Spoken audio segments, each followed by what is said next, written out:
Hi, this is Jeff. In this video, I'm going to edit out portions that won't add to your knowledge and just show the meaty parts. And the reason is because if I just ran the video as I recorded it, then it came out over an hour long. I was having some issues with the editing software that was wearing me out, and the audio was having problems. Plus, I was listening to music while I worked, which the recording picked up in the background, and YouTube flagged me for copyright infringement. Therefore, to save time and dodge editing issues, I decided to just narrate most of this video. So, here I've drained off the water from the ice chest, and I've got my cutting board out and wetted down, which makes cleaning later a lot easier. I also have an extremely handy stainless steel sink countertop that drains down into the sink. It was like that when we bought the house. So anyway, there's a nice hindquarter that we're going to start with. I got my knife and sharpener, got towel to keep my knife hand clean because one hand handles the meat, the other the knife. I also keep handy a skillet to cook and sample pieces. You see, I hate gamey meat. My wife hates gamey meat, my kids, everybody I know. Well, so I used to trim off every little thing for fear my meat would taste gamey. Until my friend Mike told me I was overdoing the trimming and said, why don't you just cut off a piece, cook it, and try it? If it doesn't taste gamey, then you don't have to bother cutting it off. What a great idea. And it has saved me a lot of time. However, I actually recorded this processing for use in a different video about wet or dry aging your meat. And I've always done mine in an ice bath. Well, this hindquarter was dry aged, and I'm a little leery about how it might taste. So in this video, you'll see me trimming off more than I really have to for quality meat. Anyway, I keep a trash can there handy for scraps and bones. I'll also keep a small ice chest with a big freezer pack inside. And while I'm working, I'll cube up the meat that doesn't make good roast, steaks, or jerky, and I'll throw them in that little ice chest. And then when I'm all done cutting, the last thing I'll do is grind all that up, and that ice pack keeps it nice and cold. Now, I wrap all my meat in good old-fashioned butcher paper or freezer paper. You know, that kind with the waxy lining on one side. I tried vacuum sealing one year, but it didn't save any time. Plus, we eat all our meat within a year and have never experienced freezer burn. So I stick with butcher paper because it's so much cheaper and easier. And I'll talk more about financial stuff in the last episode of that DIY deer series. Now, if you do go with freezer paper, then I highly recommend you invest in a weighted tape dispenser. It turns a two-handed job into a one-handed job. I used to tear off pieces, stick them all around the table until I got this dispenser. It's the way to go, trust me. It has saved me so much time and effort. Also, important is keeping a permanent marker handy for labeling packages. So here's our hindquarter. Now, each hindquarter contains 3 large muscles, which I just refer to as roast. That doesn't mean they have to be roasted. It's just my poor nomenclature. But now, since the kids are grown and out of the house, I've gotten to where I make a lot more jerky out of those 3 roasts. And we still roast them, but you know what I'm saying. And it's not that I'm trying to deny my children jerky. It's just that jerky goes really fast, especially with kids around. They could eat a whole hindquarter for a snack and then still sit down to supper. But anyway, back to our 3 roasts. I know, guys, that some of them, they cut them into steaks. Some say for sausage. Each to his own. Grind them into burger. I don't care. But anyway, let's get back to our roast and get them rascals cut out of there. So the first roast, which is there by that by the ball joint, which is officially called the rump, it's stashed away just inside another thin layer of muscle. So we got to peel that outer layer off first, but we keep it and we will cut it up for grindage. Oh, an important thing to keep in mind that will conceptually make things a lot easier for you. Each muscle, big ones and small ones, are self-contained in their own wrapper of membrane or silver skin. And I don't know if silver skin is the official biological term, but you'll know what I mean when you see it. But the benefit of that wrapper is that it makes it really easy to separate the muscles, okay? And that's essentially what we're really doing. So think of it like a kid's coloring book. Just stay inside the lines. So if you cut along those lines and often just peel them apart with your hands, it'll make boning out hindquarter a lot easier. So here I've got that thin membrane cut away, and I'm going to trim it up there and cut it up for grindage. I'm just trimming off a few edges of chewy stuff and fat. Since this quarter was dry aged, like I mentioned before, I'm going to cut off a little piece, fry in that skillet, and see how it tastes. If you see those thin white lines that look like fat wrapped around veins, I usually cut that kind of stuff off because deer fat can taste funky. And I want to encourage you to keep a skillet handy and try different parts as you go. As my friend Mike said, if it doesn't taste bad, don't waste time trimming it off. But again, you'll see me trimming more on these quarters because of the dry age more than I typically do. So I'm just going to drop that piece into the skillet with a little butter. Add some seasoned salt and pepper just to make it a little more palatable, but not so much as to disguise any potential gamey twang. While that's cooking up, let's get back to cutting out the rump roasters. Actually, one big chunk of meat with another smaller chunk kind of clinging to it. And we want to take out both of those together. That's them right there. And you can get it started with just your fingers. But let's remove some more wrapper first. I just chase that down and cut off whatever will cut off, just kind of like skinning it out. Oh, and here's a quick trimming trick. If you've got some gahunkus that you want to cut off, don't start at the edge of it. Insert your knife near the edge, but underneath the gahunkus that you want to trim. That way the meat will hold the edge of the gahunkus while you cut off the rest of it. Then you can go back, peel it back, and then cut off the part that was holding it for you. So I'm just going to go ahead and trim off some more of that fat, and there's no reason for us to watch that. Let's flip over our little morsel so that it'll cook on both sides. And an important note, don't ever overcook deer meat. Period. Back to the rump. So it kind of comes together right there around the ball joint.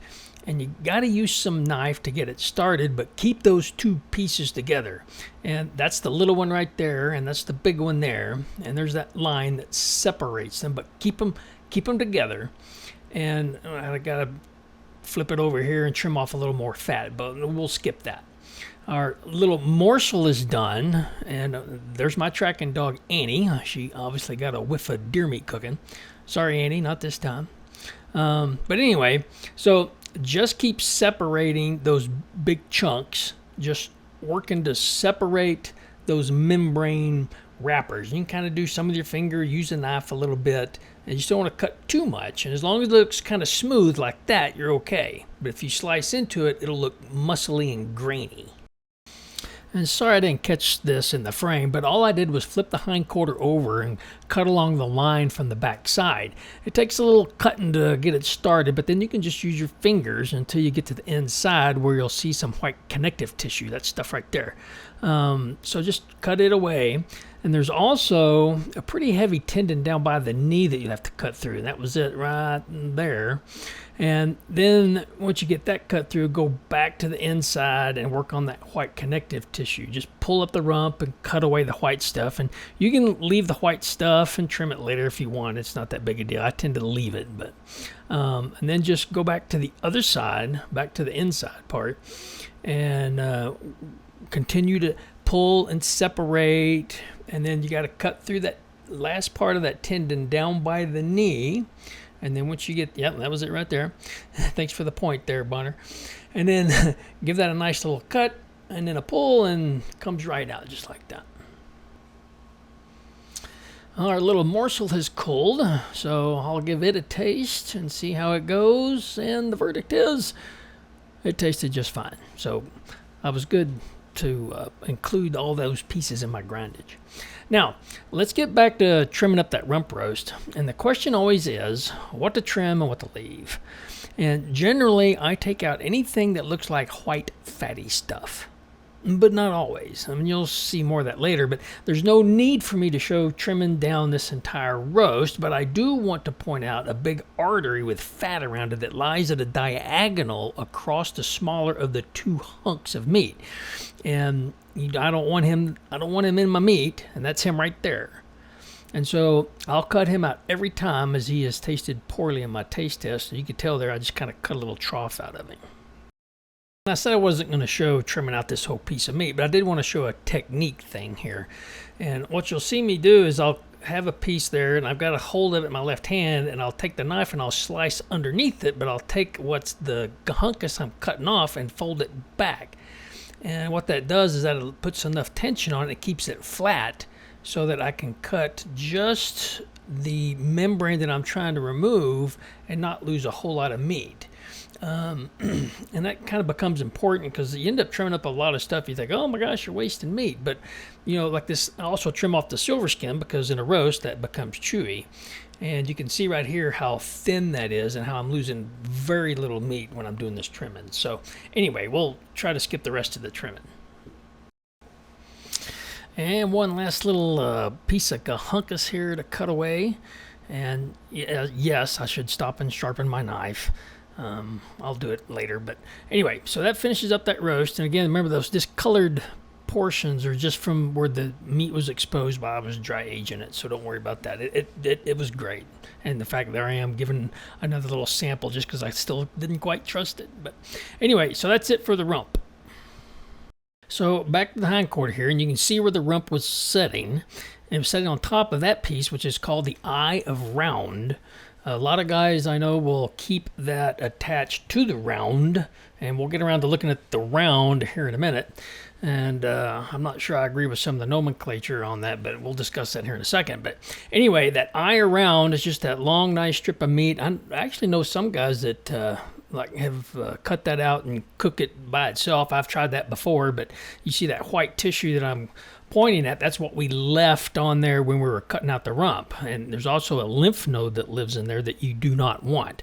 So anyway, the eye round, you know, with a little cut and a little pulling, you know, it'll roll right out of there. And it makes a pretty good piece, but I always just cube it up because it has a little fat that hides inside there that I'm going to trim off. And again, I'm going to skip the trimming, but I usually just cube that up and put that into my grindage, which after I get the fat stuff trimmed off. And you can see I don't get too crazy about it, but just I got to cut it into small enough pieces that it'll fit into my grinder. And so that's what I'm doing there, and then I'll just chunk it in the ice chest and save it for the end of the day. All right, so here we are back to the hindquarter. You can see where the eye round laid and where the rump laid. It's now gone. So now there's the tip. And the rest of that kind of look like gobbledygook. On the other side, that long piece, that's the round. I know, tip, round, you know what I'm saying. So now I've flipped it back over and I'm looking on the inside. And while that looks like just a bunch of, you know, what do I do? Where do I cut? Just remember that the muscles are wrapped in their own membranes, and so a lot of those you can just peel apart with your hands like I did there, and that's basically the separation between the tip and the round. And what I'm going to start working on now is unwrapping the round, and this is a little bit of a tedious process, and I started to edit this out, but for those of you that have never done this before, which I assume is the majority of people watching this, I wanted you to not be discouraged when you thought, gosh, this thing's hard to get off. Am I doing something wrong? Am I doing the wrong approach? And the answer is that fat right there and those tissues right along that edge really cling to the meat. And one of the reasons I make such a big deal about it, and it looks like I'm struggling with it, is because I'm trying to be so careful to not lose big chunks of meat. Especially off of the round, which is a really good cut. Great for roast, great for jerky. So, and you also notice, I talk about the wrapper, right? So here comes the wrapper. I'm getting that connective tissue from off of the round, and it's just sticking really bad. And so I'm going nice and slow. You'll note I'll insert my knife underneath and then trim away and then keep trying to work a general direction. But what happens is those wrappers, those membranes, as they come around something, they look real easy like they're going to peel off. They suddenly just kind of disappear into the meat itself somewhere, and so they terminate.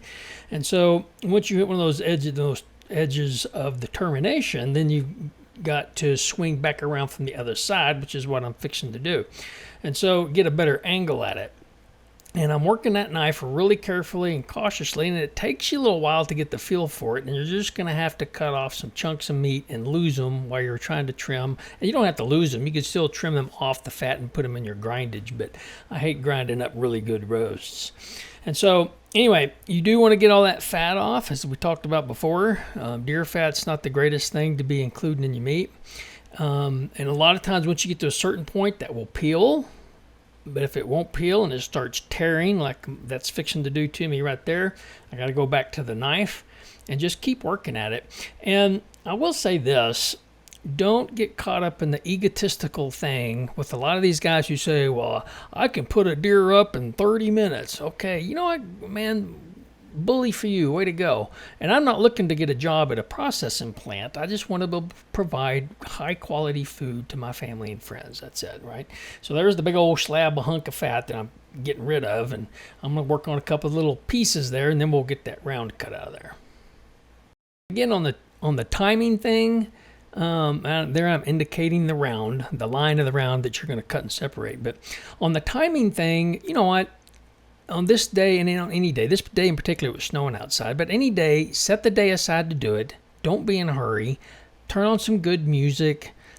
Make a day of it. Enjoy yourself. Take a little, if you're in your 50s, take some breaks, and just don't get in a hurry. All right, you are providing for your family and your loved ones, so don't get in a big hurry about it. You want it to be delicious.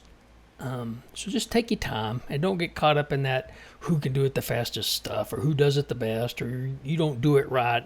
Oh, and I also want to say I am by no means claiming to be a meat expert. This is just what I have learned to do over time, that it works really well. And I know there's a lot of ways to skin a deer, skin a cat, to cut up meat. And so I'm not trying to say that this is the best way to do it. It's just the way that has worked for me for a really long time. All right, so there the round terminates in a real thin little piece of meat right down there behind the knee. And then you can just follow that line. Of course, I'm not going to let you see the line the way I do it, but I'm peeling him from the inside out. But what you'll see, you just kind of keep cutting, pulling back, cutting, peeling back, and you can see how those membranes, how each muscle has its own little wrapper. And you just eventually, there's a nice tendon there at the knee you got to cut through. And so anyway, and so you just keep peeling that out. Now you can see daylight through it. So it's not that hard. You just try to follow the lines. There you go. There's your round. And of course, now I'm going to go trim that up, and I'm going to skip the trimming because, I mean, you've seen enough of that. Just if it's white, fatty, or if it's silver skin or something like that, cut it out, especially if it's a big tendon or something like that, because the tendons are just chewy, so there's no reason for them to be in there. So, but anyway, so I'll skip ahead here. Just a few more pieces to trim off. And it'll look a lot smaller than it did before because I've trimmed some of the edges as well as I've cut off the narrow ends. Because when you're cooking it, if you got a big fat piece and it tapers to a long skinny piece, the long skinny piece tends to get bad overcooked while you're trying to get the center of the fat piece cooked, if that makes any sense. So anyway, yeah, they're oblong pieces. What can you say? So anyway, but there's the round. So now back to the leg. We're going to go to the tip. Of course, now about all you see left now are the tip and a few other trimming pieces in the hock. Now, the tip is really good. You know, I talked about every muscle having its own membrane of a wrapper. And the tip is really good about that. And so that wrapper starts at the tip, but then it turns into a bunch of other meat that sits on top. I've heard some call it the sirloin. I'm not really sure what it is, but there is a very nice tender piece of meat that sits on top of the tip. And I'm cutting it as well as some other little pieces of meat that I will cut up and cube and put into the grindage a little bit later. But I want to get the tip roast off first, and I'll get this cut off, and then I'll set to the side. And all I'm really doing is just trying to hug around that ball joint, which if you watch the quartering video, you recognize the ball joint kind of serves as a geographical point of reference, if you will. So anyway, so now the tip's hanging there on the femur. And so it's real easy to do.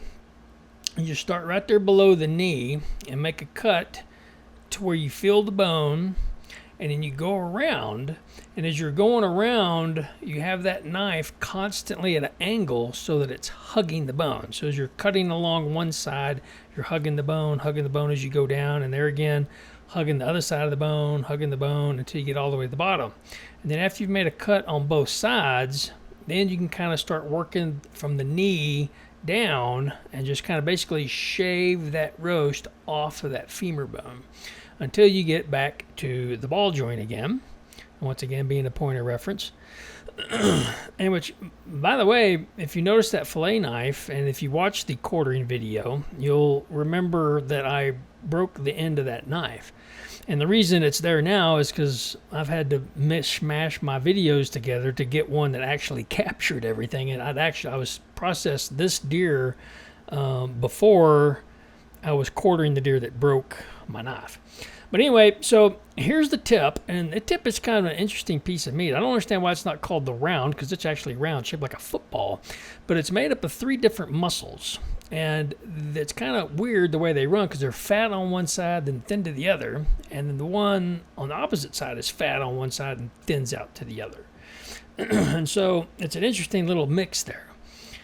And one of the questions about the tip is always, okay, well, who do I cut off and who stays? Because if you just kind of start cutting off little strips of meat, next thing you know, you're down to like two strips of meat. And so what I would say is, if you're making a roast, then leave more of the meat on. Now I'm peeling off that piece right there that was hugging the femur because it's got that white connective tissue. I don't like that. And so I'm going to cut that off, but I'll actually trim out some of that white stuff and save it and put in my grindage. And so now I'm going to kind of flip around. Okay, let's see. Who do we keep? Well, all right, we're going to cut out all the white stuff. There's a big chunky tendon right there that I just grabbed, and I'm going to cut it out. But then also there's that wrapper on the outside with a lot of silver skin. And what I have found is if you're just going to make a roast, you really don't have to cut that out. And I will say this also about the tip. I don't like using the tip if you're going to make a stew. And the reason is because those 3 muscles I talked about that are thin on one side and fat on the other, they're wrapped in their own membrane. And so what that means is, for a stew, that means almost every bite's going to be chewy because you're having to chew through that membrane. And so apparently I was thinking we might do this for a roast or something because I'm cutting off the silver skin. I didn't remember doing that. But anyway, there I am. And a lot of times, sometimes my wife, if I don't cut off that silver skin, when she thaws it out, she'll go, "Hey, you didn't finish this one." I said, "Nah, cook it, let's see." But anyway, so I'm just maybe going for the big chunks. Now, I'll say this, I do use the tip for jerky, and absolutely I will trim all that off if I'm making jerky. Maybe that was what my plan was. I don't recall. Actually, it probably couldn't have been what my plan was, because I'm fixing to wrap all these up and write roast on the wrapper. So anyway, trim it. If you don't, apparently I was in the trimming mood, or I was listening to Jerry Jeff Walker while I was working. I just been having fun and didn't know when to quit. But anyway, we don't need to finish trimming this out. This is basically what you do until it's nice and pretty. All right, so one last little piece there for our football-shaped tip roast. And I left a little bit of the silver skin on there because that's holding on some of the other meat that I wanted to include in the roast. So there they are. There you have the rump, the round, and the tip. As they say, Kuna Matata, hunk of juicy meat.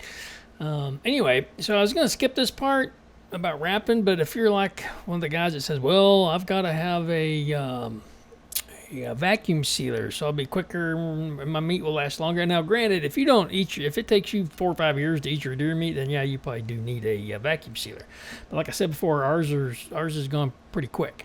So, and the wrapping paper, it'll last you up to a year if you'll do a good job and wrap it well and get all the air out of it.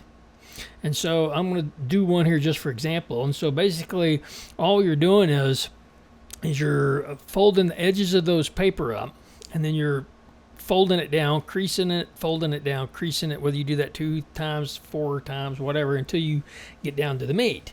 And then you press that down, and now with the tip roast, because it's shaped like a football, he has to have a piece of tape on top to hold him. But what you'll note now is I'm creasing those edges, I'm squeezing all that air out and packing that paper as hard as I can against the meat. And you'll note I go to a lot of trouble to do it, to squeeze it down. And here's an important note also: make sure your hands are dry before you handle tape. The adhesive on the tape does not like wet hands. So anyway, do the same thing on the other side. Squeeze all the air out, crease it, fold it up nice and tight, snug it, get enough tape to hold it down. Oh, I got a patch job to do there. And so that will last a year without getting freezer burn. And so that works pretty good. Now, my tape dispenser, you'll note it's supposed to have those little rubber hooties on both ends and another in the middle. And a year before this, I had noticed these little black things laying on the ground. I didn't know what they were. I didn't know they'd fallen off. And so I kept them for probably a month and finally threw them away because I gave up and didn't know it till the next year when I was trying to pull tape and my tape dispenser was chasing me. So anyway, also got those all wrapped up, and the permanent marker for labeling, so that if I send somebody out there to get something, I can say get a roast and they don't come back with a package of hamburger. So anyway, here we go. Let's keep cutting up. And most of this stuff is not most. The rest of all this is going to be cubed up for grindage. All right, so here I'm going to start on what's really a nice tender piece of meat. This is what was sitting on top of the tip. I've heard someone call it the top sirloin. I don't know if it is or it is not, but whatever it is, he's pretty easy to spot. He's the nicest, kind of biggest chunk of meat of all the stuff that was sitting on top of the tip. And I actually before have saved that as just a steak, just a whole hunk of meat itself, and it was good, but it's a small, and for a family of 4, it just didn't work. And so usually I just go ahead and just cube it up for grindage.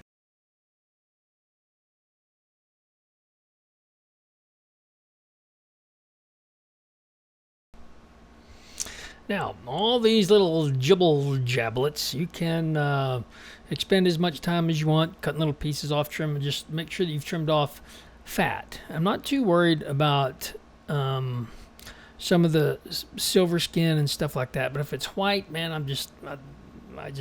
it has had a tendency to sometimes, almost in an unpredictable fashion, sometimes taste bad.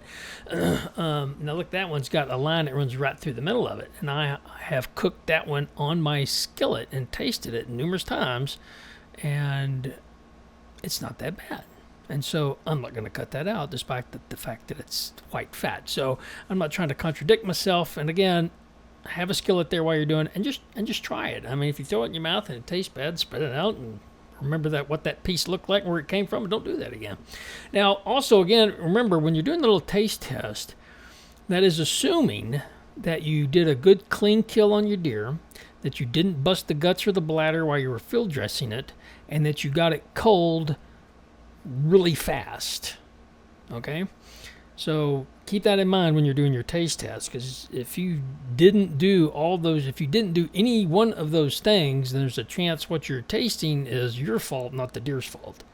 So that's one of the reasons, if you don't know what I'm talking about, go back and watch parts 1, 2, 3, and 4, and I'm not sure what part this is actually. I think I'm on 5. So anyway, we don't need to sit here and watch me trim out all these little pieces, but that's what I do, and it goes into the grindage. We'll skip to the hock. Now, the hock is an interesting piece. There's a lot of meat there, but there's also a whole lot of tendons. And so basically what I do is I just hack that thing off, and then I try to trim out some of that silver skin and some of the big chunky parts of tendons, because I don't like biting into big hard chunky things in my ground meat. Now, I have a half horse grinder, which you'll see here in a little bit when I go to grind, and it will chew up some pretty good stuff, but I use the hamburger sized blade bit. I don't know what you call the thing, but you'll see it in a minute. It's a metal thing. It's got little holes in it. All right. Well, the chili one has bigger holes. Well, I don't like the bigger holes because I ended up with more hard, chunky stuff.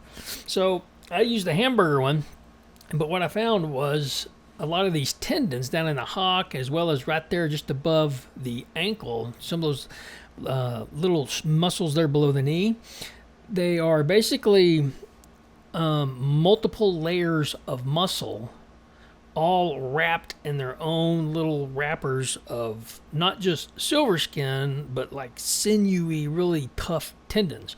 And what happened was that was clogging up the little holes of my hamburger-sized little grinding plate.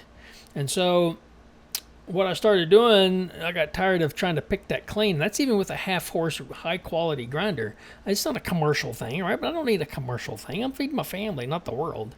And so, you know, I will say this: if you bought your grinder, like a little grinder at Walmart, you're going to be really sad, because I tried that before and that don't work. And there he is right there. Oh, okay, so I want to talk about it. So see, so there's the hamburger size. The chili size has fewer holes and they're a lot bigger. And so I'm explaining here that the tendons clog up those little holes, and then my hamburger won't feed through, and you have to stop, disassemble the thing, clean them out, and reassemble it and start all over.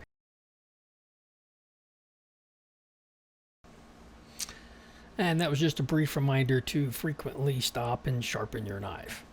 Otherwise, you run into problems. If you find yourself going hack, hack, hack, or sawn, and nothing's happening, you need to stop and sharpen your knife. So anyway, so here's the hock that I cut off.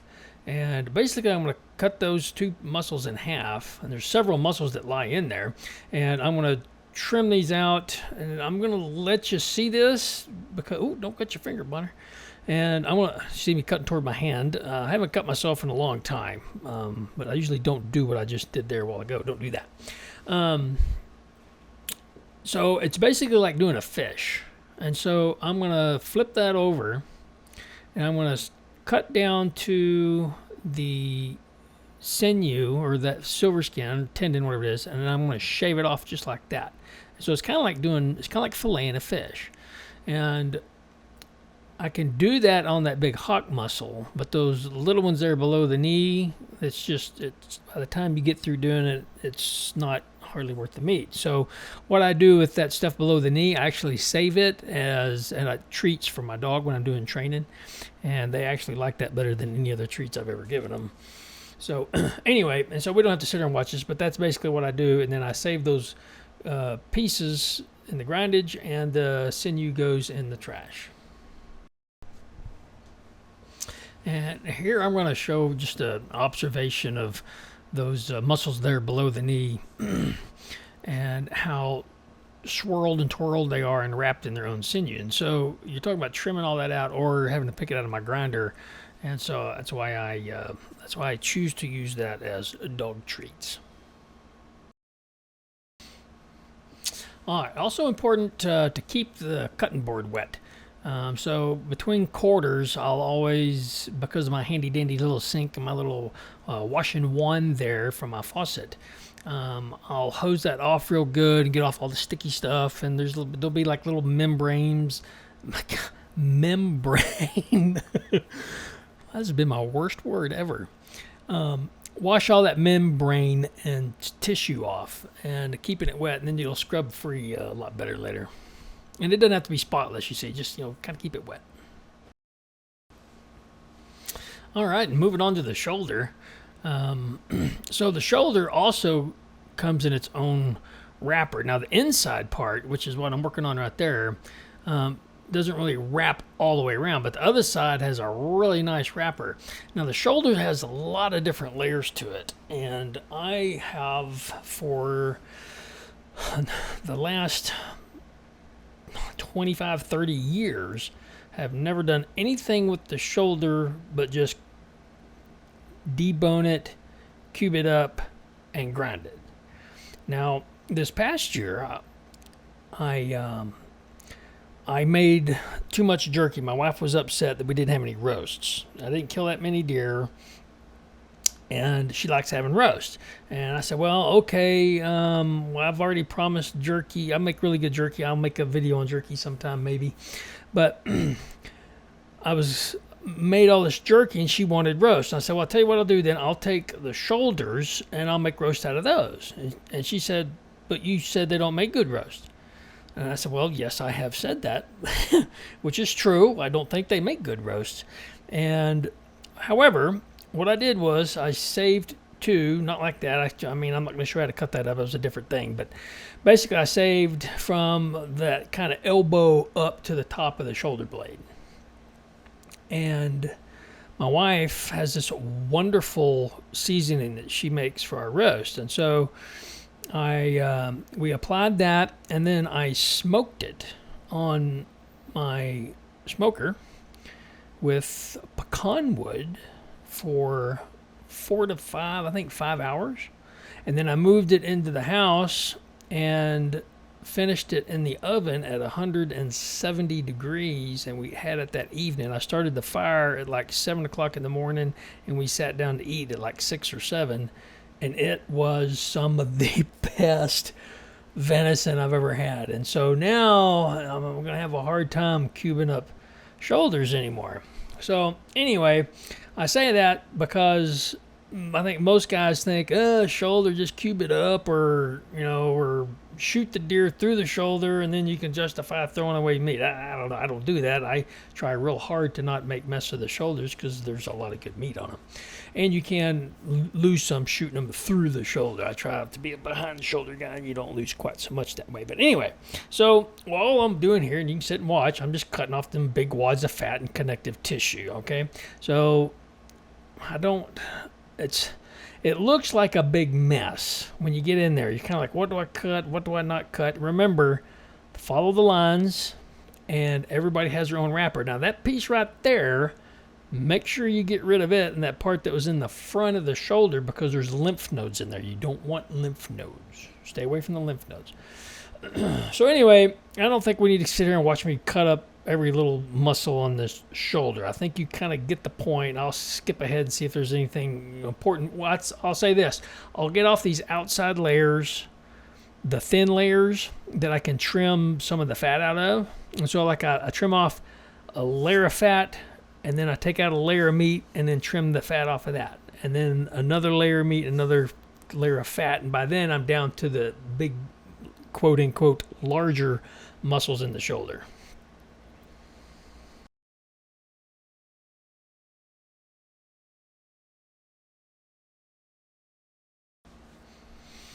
Now, I did want you to see this part where I'm going to take off this outer wrapper from the outside of the shoulder. And you'll note that just kind of peels off. And so a lot of times I don't get too worried if that's got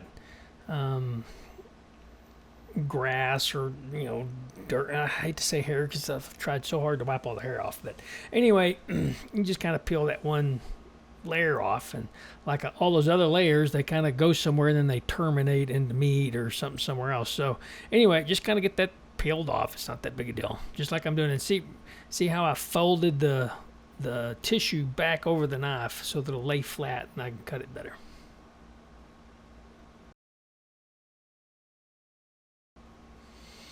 All right, that's got a big hunk of fat, and remember, just follow the lines. And anyway, so just cut a piece off best you can. We're almost down to the part where we're just going to go for the big chunks. Now, here's a neat little trimming trick. So I'm going to try and do it like a fish. Now, this is the fatty part. Now, the fat doesn't separate near as well as like sinew and stuff like that, because the knife just glides right through it. And so a lot of times what you end up having to do is do what I'm doing here, and that is try it from multiple angles. And so if it doesn't work one way, flip it over, try it the other way. And if that didn't work, then turn it around. Instead of going from right to left, try going left to right, something like that. And so but there's some really good meat there, but I definitely don't want those big wobs of deer tallow going into my grindage. And so it takes me a little bit, but with some technique and changing angles and all that kind of stuff, you can get it cleaned up pretty good. It just takes a little while. And again, like I said, don't be in a big hurry. Trimming is worth the time and effort.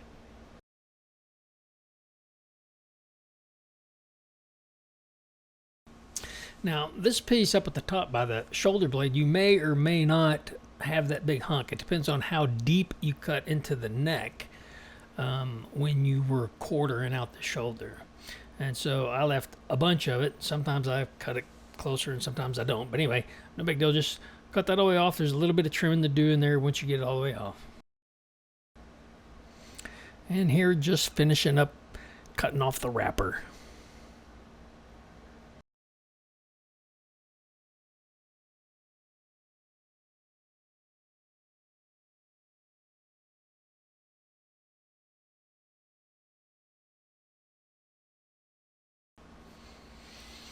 All right, and so now we're going to go for the big chunk. I actually ended up cutting off more little strips than I typically would. But basically, you start right there at that elbow and just follow the bone. Cut it all the way down, hug the bone, hug the bone, hug the bone. Just keep hugging the bone. And flip it over so it'll fall the other way. I just saw that all the way down until that big hunk of juicy meat falls off. There you go. And then just very little trimming on that, just the big tendons, like that one right there, and there's another one at the other end. And they're kind of big and chunky, and like I said, I don't like button big chunky stuff. So anyway, just a little bit of trimming, and then cube that up.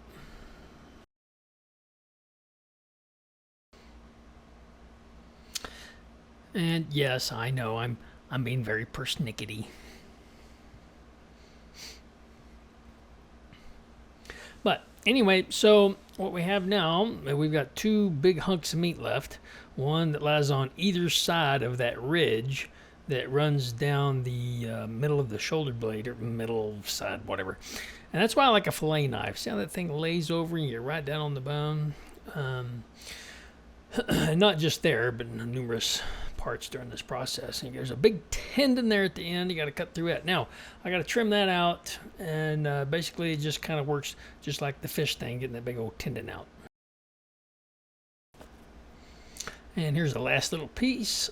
Note, nice chunks of meat, and the sinewy junk goes in the trash. All right, last chunk there. Same, just cut down the other side of that ridge of the shoulder blade, and then go all the way around. And it just really, a lot of times you can just grab that and just peel it right out if you've made the proper preparatory cuts, which I seldom do, so I end up usually just cutting it out. But anyway, not a lot of trimming to do on that one either. And then just cube it up. And here's what he looks like once you got him out. Gotta get rid of that white fatty stuff.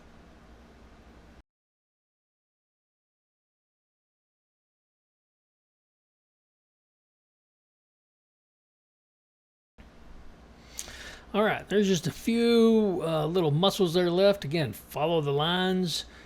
Some of them are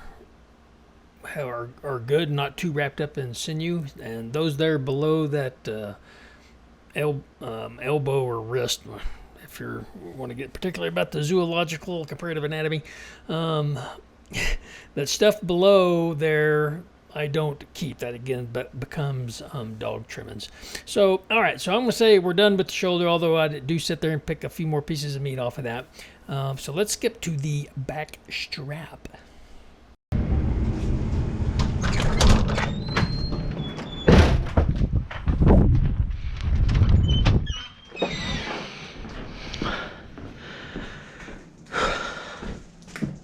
And there's the strappage. Yeah, don't even think about it, dog. Jump, jump. Don't even let it cross your little furry brain. Ah. You were thinking about it. Her eyes even looked excited there for a minute. Like, am I gonna get that? No, you're not. All right, strap edge. The big sinew on the back there, that's got to come off. Silver skin, whatever you want to call it. And I've struggled with that. I'm going to trim that. Some of that got into the neck and gets a little thin, so I'm going to trim a few little fat pieces off, cube that up, grind it, and then we'll get back to the strap.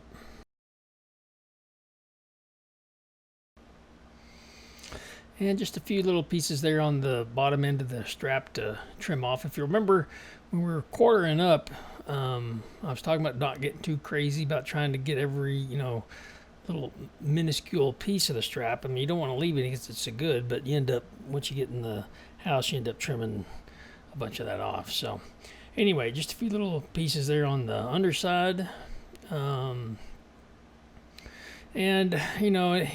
It's easy to get real persnickety because the strap is so good, and I just don't want anything that might run the risk of being gamey. And some of that little fatty stuff, and it's kind of the slimy connective tissue can taste bad, and so I like to always get rid of that. All right, and so cutting off this sinew, I saw a guy one time in a video, he took a knife and just filleted that just like it was a fish and didn't lose a single piece of meat. I've tried that numerous times without the same success. So I'm a little more careful about it. And the funny thing is if you'll approach that from one side and insert the knife and work the knife up toward the opposite side, it'll actually clean that up pretty good. But the funny thing is, I don't know if it's a dyslexic thing or what, I can't ever remember which way it goes. And you would think with as many of these as I have done that I would remember, and maybe after videoing it and watching this video 10 bazillion times I'll remember. But even as I was sitting here thinking about it, I was thinking, okay, is it from the back to the front or the front of the back? Or anyway, I think it turns out that based on the trouble I'm having right there, it must be from the back to the front. And so you'll see what I mean here in just a second when I give up trying to do what I'm doing.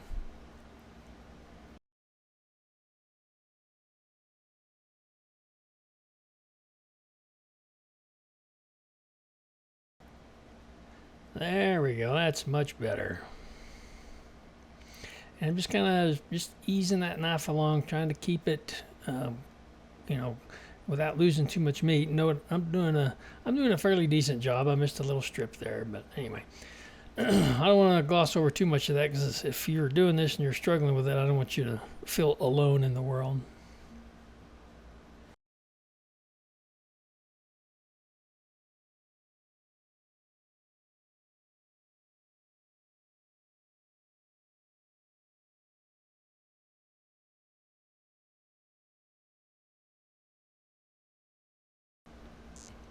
Hang with me, I'll get it, I promise. Now he's going to start coming off nice and easy. There we go, look at that. And see, not leaving any meat on that sinew. All right, so you get the basic point there. Just keep working on that and get it cut off.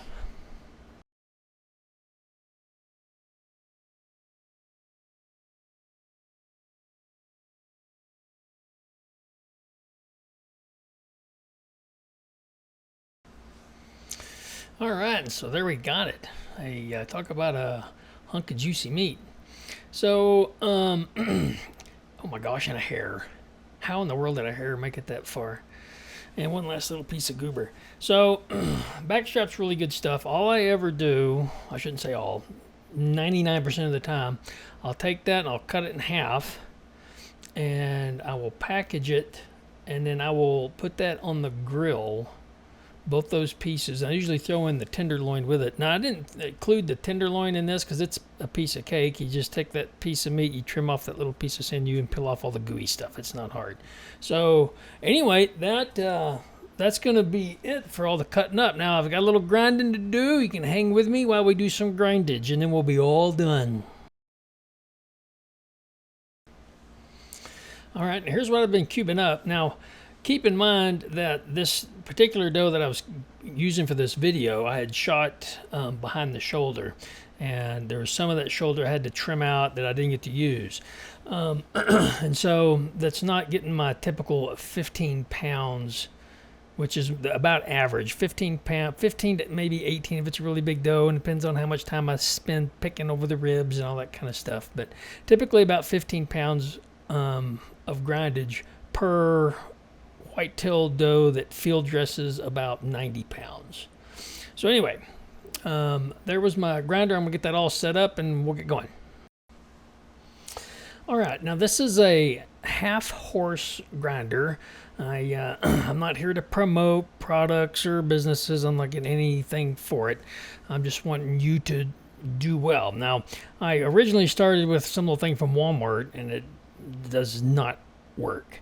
Get at least a half horse. I don't know if you need to get any bigger. I mean, maybe you won't have to trim so much sinew. I don't know.